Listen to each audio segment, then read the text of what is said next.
Yeah. So house flipping and wholesaling, I mean, I put them in the same bucket, right? The residential Yeah. space is it's highly transactional, right? It's highly taxed because it's ordinary income tax.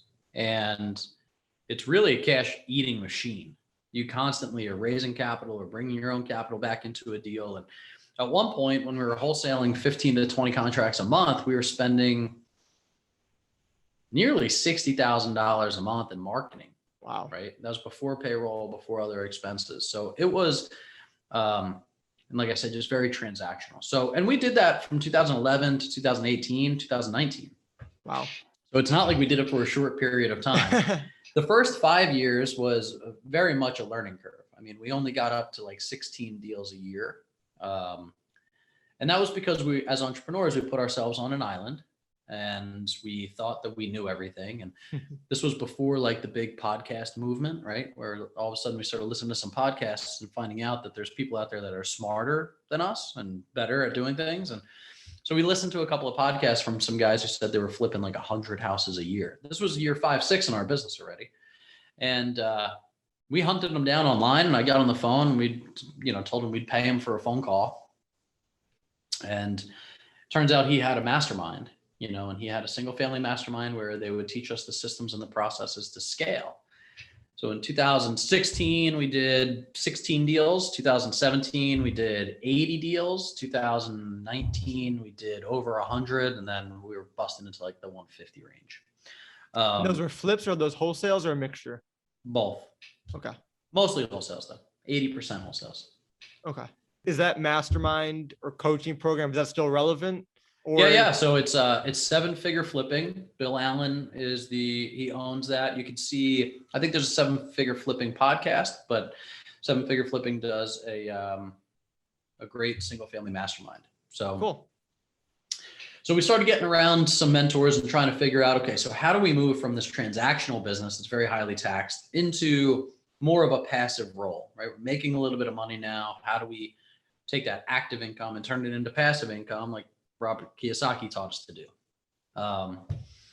So we were like, all right, maybe we'll buy some single family rentals. Maybe we'll buy a couple quads, maybe an Airbnb. And again, just now learning that you could get around people that are smarter than you and further down the road. We didn't do anything until we talked to some people. Right. We said, well, what do you guys suggest?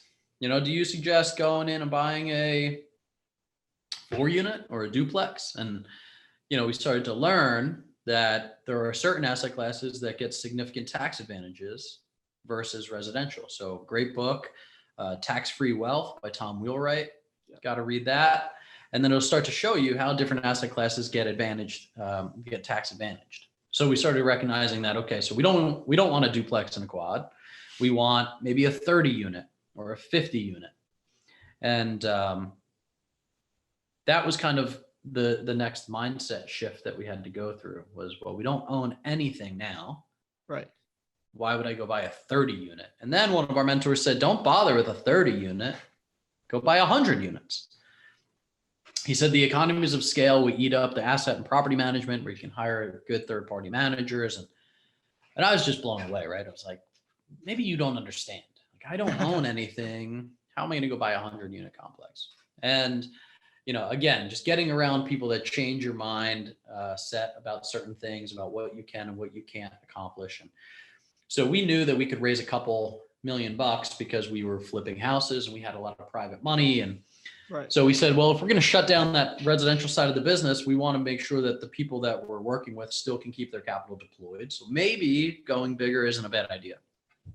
And we partnered with an experienced operator who had done a lot of multifamily in the past. And we built a 180,000 square foot ground up self-storage project as our first deal. 14 acres, $12.2 million deal, almost 1,183 units. Wow. That was our first jump into the commercial space. All right. So I've got a lot of questions. So, you surround yourself by the right people first and foremost, and that helped you accelerate your flipping business.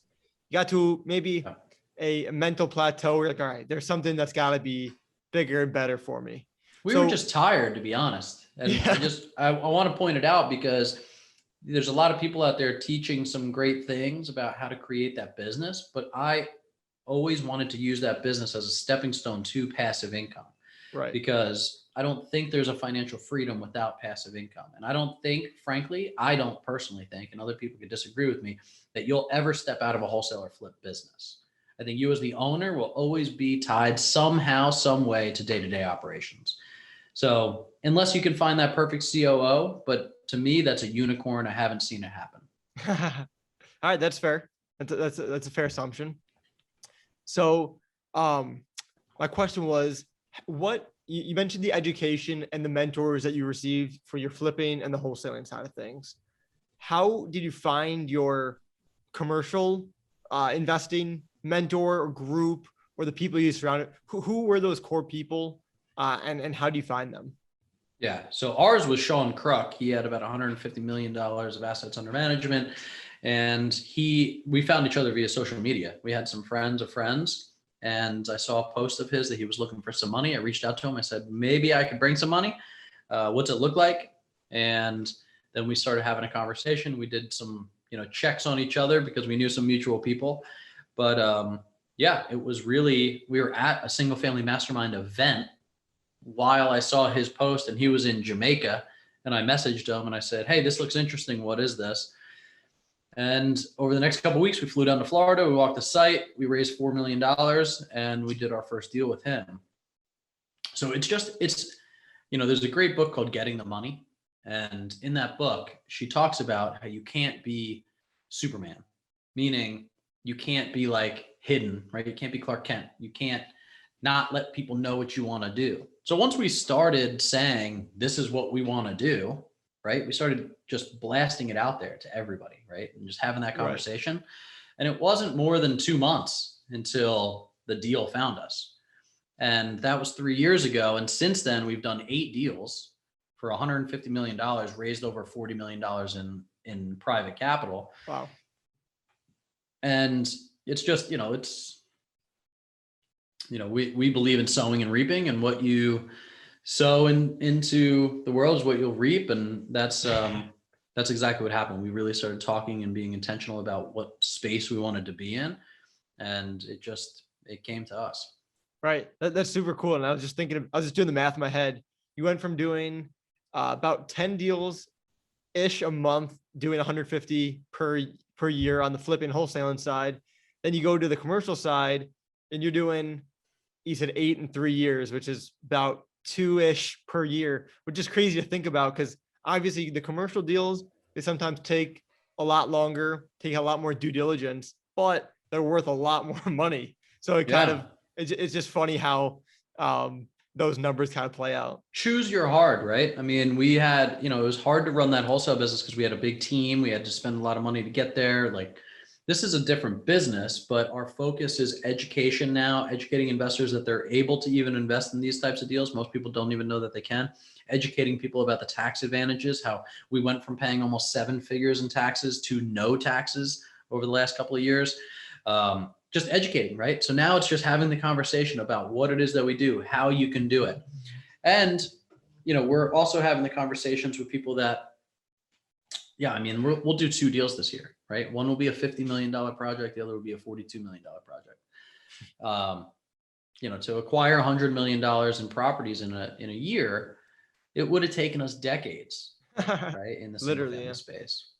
Right. That's definitely an interesting way to think about it, and practically just look at the 2 different options. You could do hundreds of single family units, or you could do just a couple of larger commercial units. It's interesting. Thanks for watching that clip from the Real Estate Investing Made Simple podcast.